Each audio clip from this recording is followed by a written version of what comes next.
nosotros creemos aquí los jóvenes que una revolución es posible en los Estados Unidos, por eso mi mensaje es a todos los jóvenes estadounidenses que sigan movilizándose, que sigan luchando, que nosotros creíamos en años anteriores que una revolución iba a ser posible en Venezuela y fue posible gracias a la constancia del pueblo y gracias a la llegada de un líder.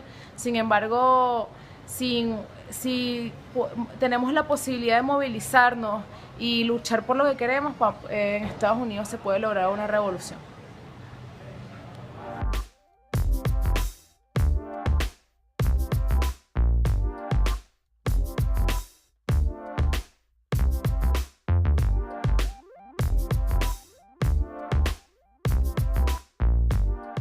Hi, I'm Laura Flanders in Caracas, Venezuela, where one of the big questions is who owns what? It's a very old question asked all around the world.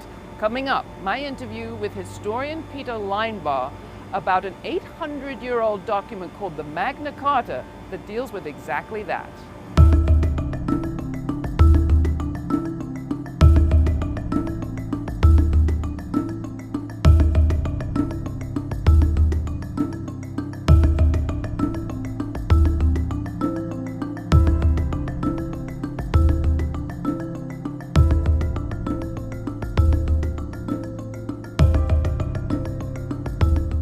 Well, we don't often look back 800 years on this program, but today we will, and here's why. 800 years ago, following a revolt by the English nobility, King John put his seal on the Magna Carta, or Great Charter, a peace treaty of sorts, the traces of which can be found in our law today. The charter guaranteed that the king would respect feudal rights and privileges, uphold the freedom of the church, and maintain the nation's laws. It became the basis of what we call habeas corpus, the right not to be detained arbitrarily. But the Magna Carta established more than that. It also established the rights of the commons, the right of landless, common people to use public, even sometimes privately held land for shared benefit. Our next guest is the historian on this topic. What happened to the commons part of the Magna Carta? What happened to our commons? And if we were to update the Great Charter, whose power would people want to rein in today? Peter Linebaugh is Professor Emeritus at the University of Toledo and the author of many books, including the Magna Carta Manifesto and most recently, Stop Thief, the Commons, Enclosures and Resistance. Peter, welcome to the program. Glad to have you. Thanks. Glad to be here. So take us back, 12, 15. What was life like back then, and does it matter? Well, it does matter now. I mean, because fossil fuels at that time was not oil, nor was it coal. It was the woods. Mm-hmm. It was the forest. It was, we could call it the rainforest if you wanted. But at that time it was the woodlands or the forest. And England had recently been invaded, it felt, by the Normans coming over from France. They themselves were Scandinavian. They spoke another language. And they also brought with them different creatures, such as deer and I think some types of rabbit, but I'm not quite sure. Anyway, they wanted to claim all the forest lands, and they wanted to claim also to run their deer, basically for great feasting and for hunting and to show their prowess as hunters. So that's one important theme. But the other big theme, I think, besides the different fossil fuel regime, is the formation of a state, of a centralized monarchy. And who is going to rule this? Is it going to be a secular authority like the kings, mm-hmm. derived from, of course, the Normans? Or is it going to be not a temporal authority, but an ecclesiastical or church authority? So this is a conflict at the very time that the Mediterranean is opening up as a realm of commodity trade. Mm. So we won't say globalization, but we could say something like that. I'm hearing a bunch of parallels. Yes, okay. So this is the conflict going on throughout Europe. And it has to do with the commodity. It has to do with producing things for a market, producing things for trade, and of course for profit. Now, just to distinguish commodity markets, commodity economy from what preceded it, what was the difference? Subsistence, production for use, production for your neighbors, production for your village, At that time, it was local. They went local. No jet travel, of course, no high-speed trains, and even to go on horseback was really the sign of the nobility, of the aristocracy. The rest of us went on foot. So pick up the story with the commodities. Yes, yeah. Well, it has to do with the cities. The cities grow. You have the first bourgeoisie, we say, around the bourse, around the marketplace. And they are struggling with these people on the horses, the nobility. Here is your class conflict, we could say. All right. And this is a traditional and well-known story.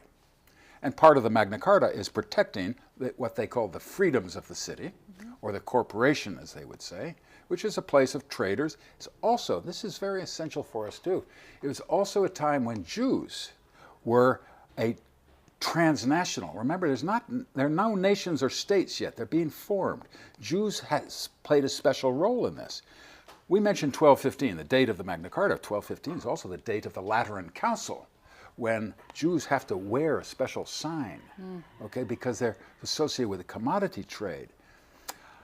Perhaps I'm throwing too many things into the pot at once. Let's get back to Magna Carta and to a little place on the River Thames, Runnymede, in, what shall we say, June 15th, 1215. Because a lot of people say this was the first time the power of the people reigned in the power, well, of the powerful, the power of the even more powerful, in this case, the king. Okay, now is that fair? I personally think it's fair, and I will fight for that, footnote by footnote. I probably got it from you. No, you get that. That is the old story. That's the Whig story. Then along comes not the neocons, but the conservatives who say, oh no, this was a deal that you don't really understand. Freedom at that time meant privileges for the nobility or the bourgeoisie. But they were fighting a war. And their horses consumed a huge amount for dinner. And the people who produced that dinner was the peasantry. And the people who did the fighting were the peasantry. Yeah. So the people did play a role. But both your nobility and your bourgeoisie, in the history of Magna Carta, want you to forget that. Yeah. They also want you to forget the other part of the treaty that had to do with forests. Can you talk about that? One of my faults as a historian is I love dates. And the date we have for the Magna Carta is the 15th of June, 1215, which the British people would rather have polls show as a national holiday rather than the Queen's birthday. But here in New York, everyone remembers the 11th of September. Now, the 11th of September is when the Charter of the Forest was recovered in 1217. So 2 years later. So there's two charters. This is why we say the Big Charter, or Magna Carta, which actually is only like that. Yay big. All right. And then the Charter of the Forest, which is smaller. Throughout the centuries, they are called the Charters of British Liberty. Uh-huh. And there's two of them. But when they came over to America, the English colonists only brought one of them. Why? Because they wanted the woods in America. And the people who had the woods in America were people who already lived in America. Indigenous people. Exactly, indigenous people who were wondering, why are these white people coming from England? And they said amongst themselves, it must be they ran out of wood. Which, to be fair, they seemed as if they did. They did indeed. They did indeed. All those boats going to and fro. Exactly. So, but the Forest Charter was threatening because of what it guaranteed. And we talked a little bit about what people were doing before they got into commodities trading. But as I understand it from your work, what it guaranteed was the right to gather nuts, fruits and berries, graze your animals, even plant some things on what was called common land, which sometimes was owned by someone, but was shared in common, used to benefit everybody. That was what was in that charter, right? Yes, that's right. Particular uses. Even in the Magna Carta, you look at Magna Carta 69 or 67 chapters. The 7th chapter gives the widows' estovers in the forest. Estovers being? Estovers being wood taken for the purpose of building or the purpose of replacing a rake handle, for tools, for thatching, for constructing your house, and most important, for fuel. So for personal consumption, things you might need, subsistence, survival, Energy. you couldn't necessarily make a factory, but you could use the logs you'd find in the forest for your own preservation and protection. In every location, there is no law, but there's customary practices Right. known in oral rather than written authority, and the keepers of the oral authority are the elders. So your books that talk about the claiming of the commons, the dispossession of the commoners, the most recent collection has as its title Stop Thief. Yes, That has to do with the resistance to all of this. it Talk does. about what that struggle was about, what it meant no longer to be able to go and have your right of the forest and your estovers. In Chiapas, Mexico, when they crank up the chainsaw, they're tearing down the forest and they're tearing down the subsistence for the people who live there Today. who must go then look for a job. This is the origin of the job. This is the origin of what we used to say the proletariat, Right. where you could not live, you could not have dinner on the table or make your rent unless you were willing to have a job, and you could not have a job unless that job produced profit for your employer. The regime of the commons makes it possible to live without that oppression or exploitation. Therefore, you don't attack the people directly, but indirectly with that boom chainsaw. But chains and whips and incarceration, prisons and cops, the process of getting people off the commons wasn't pretty. A fellow said it was written in letters of blood and fire. Yeah. And in the case of England, it took centuries I was to going get to people say, off how the long did land. it take? In the case of Scotland, somewhat less, perhaps 2 centuries. In the case of the Soviet Union, the former Soviet Union, a generation or 2. And who resisted and how? It has to do with a total realm, a total basis of what kind of human beings we want to be. And so there are many who will resist, who haven't directly been expropriated, but can see that it's coming. There were organized expressions of it. Yes. The levelers, the diggers. the diggers ranters. planted things in protest. Yeah, I can tell you what, peas, turnips, carrots. What would they do? Root crops, the diggers. They would go and dig up the hedges that were making private property. The levelers would go and level the fences that were making private property.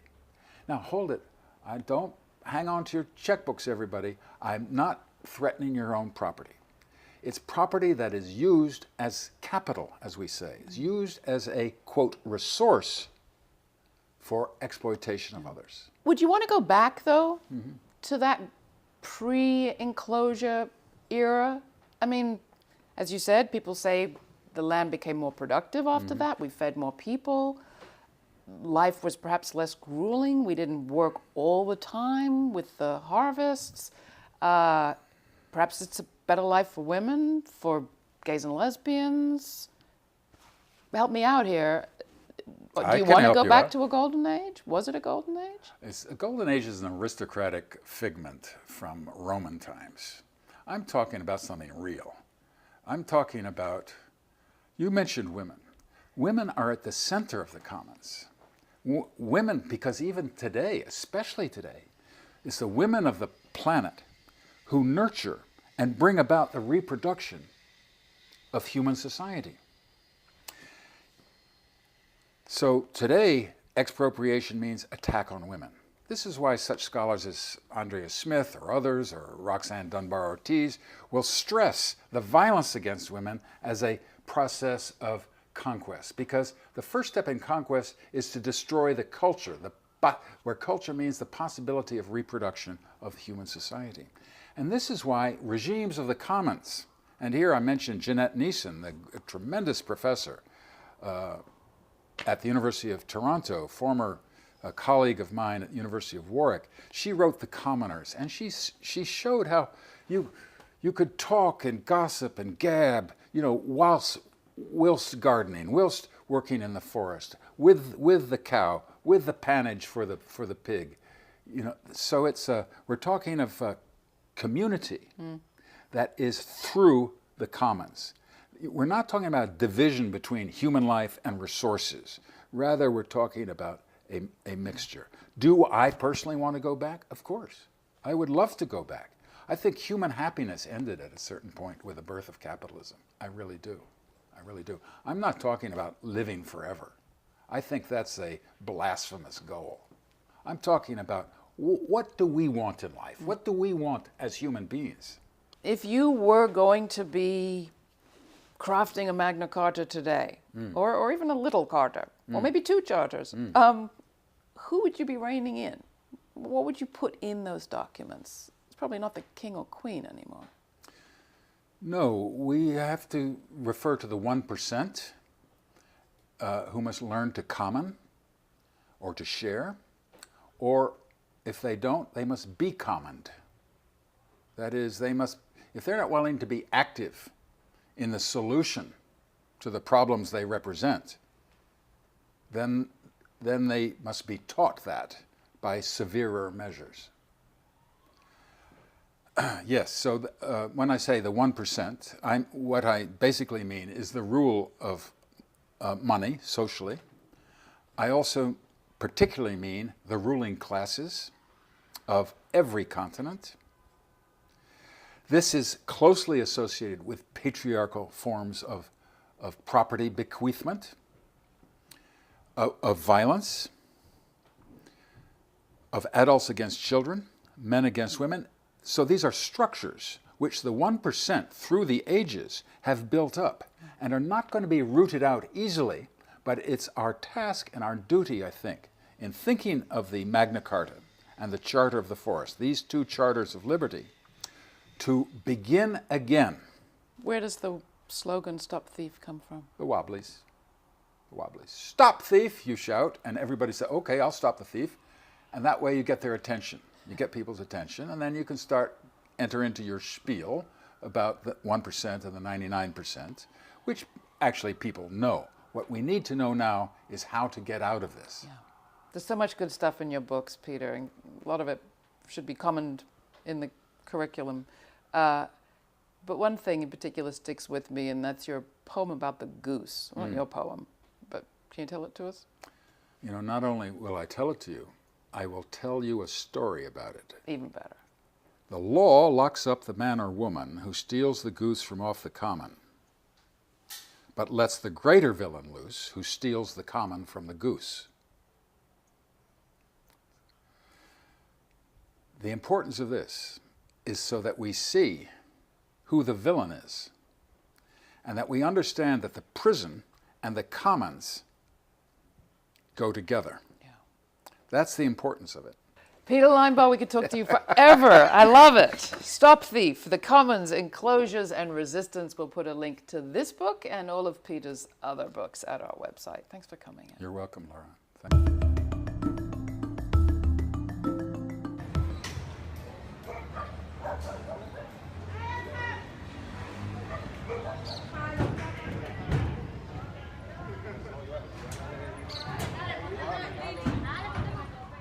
Somos un movimiento social que se llama Otro Beta, de los chamos del barrio, pues, integración popular, motorizado, grafitero, rapero, todo lo que pueda existir en un barrio, pues. Y bueno, mi saludo especial, pues, a toda esa gente luchadora allá de los movimientos de Estados Unidos, pues, que luchan por la integración, por la independencia. Más que todo, darle un buen mensaje a toda esa gente que piensa mal de lo que son los barrios en Venezuela. Otro Beta somos una organización de jóvenes, somos un colectivo de colectivos que trabajamos con los códigos de nuestros barrios, de nuestra gente, desde las bases, desde lo que les gusta a las personas, desde lo que hace desde el más mínimo trabajo hasta el trabajo más importante que haya en nuestra zona. Todos son bienvenidos y todos trabajamos en pro de mostrar lo que realmente somos, un pueblo organizado que trabaja por su pueblo y que está pendiente de revolucionar, de de activar al pueblo, de seguir nuestras propias tendencias, de no dejar que otros induzcan la manera en la cual tenemos que vivir nosotros. Y de eso se trata, organizar a las masas para obtener el resultado y para adelante. Nos enfocamos más en lo que es el barrio, pues, que es de donde venimos, independientemente, sin exclusión. Somos un movimiento que está a nivel de todo Miranda, incluso hemos visitado otros estados. Y bueno, seguimos en la lucha, pues, que es constante, y así es lo que vivimos el día a día, pues. También a través de las varias realidades que tenemos, nosotros también tenemos deporte, tenemos música, tenemos muralismo, graffiti. Nosotros estamos también trabajando por cambiar las condiciones de nuestras comunidades, por organizarnos, por politizar a los jóvenes y bueno, que sepan que al final nosotros somos el pueblo, que nosotros somos la clase, somos los pobres, vengan de donde vengan de Venezuela, vengan de Estados Unidos, somos la misma gente. Yo lo que hago es más que todo muralear, incentivar a los chamos, traerlos hacia la lucha del barrio, activarlos para que entren en el movimiento de la revolución, pues, que somos la misma clase, pase lo que pase, todos estamos en la misma lucha y bueno, que apoyar el movimiento, pues, el movimiento cultural del país, de todo el mundo. Nosotros mayormente con la fundación lo que queremos hacer es conservar el legado de Chávez en base a todas esas líricas, esas frases y pensamientos que nos dejó, que nos decía que teníamos que ejercer el poder popular. Nosotros creemos aquí los jóvenes que una revolución es posible en los Estados Unidos, por eso mi mensaje es a todos los jóvenes estadounidenses que sigan movilizándose, que sigan luchando, que nosotros creíamos en años anteriores que una revolución iba a ser posible en Venezuela y fue posible gracias a la constancia del pueblo y gracias a la llegada de un líder. Sin embargo, si tenemos la posibilidad de movilizarnos y luchar por lo que queremos, en Estados Unidos se puede lograr una revolución.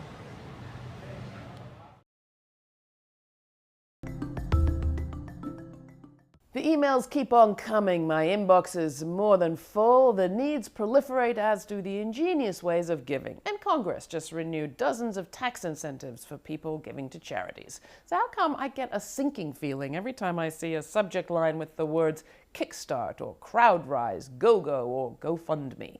Right now on the crowdfunding site Kickstarter alone, I can fund Ebola research in 6 countries, literacy programs for low-income kids in the States, journalists on every continent, and the next great tech tool, all at the click of a mouse. As just one pitch explains, when nearly 1 in 10 U.S. secondary schools has no music program, 11% don't teach art, and more than half have cut theater, it's great that funding by motivated individuals can save what shrinking government budgets have cut. It's just that every email makes me long for the day when, to paraphrase an old bumper sticker, our schools and hospitals get all the money they need and the Pentagon has to crowdfund its weapons systems. Let's be clear, the Pentagon is crowdfunded by us through the tax system. For the last 52 years, Congress has never failed to pass the National Defense Authorization Act, or NDAA. It passed for the 53rd time in a bipartisan 89-11 vote in December. The 2015 Act provides $521 billion in military spending, nearly $18 billion for nuclear weapons, $64 billion for overseas contingency operations or war. And as usual, the legislation's crafted behind closed doors, so we've only the barest idea what's in it. Giving to charities, meanwhile, is largely tax-free, thanks to Congress, so all those charitable contributions actually deprive the government of revenue. Along with revenues, the pool of taxpayers who can't offshore, offset, or otherwise avoid paying taxes keeps on shrinking. So you and I, we're getting all those emails every day and simultaneously keeping the military contractors in business. In the spirit of fairness, it would only be right to switch things up. If Americans are all so happy with surveillance, let's see how NSA's PRISM program fares on Kickstarter. Tell me what you think. Laura at grittv.org. And thanks.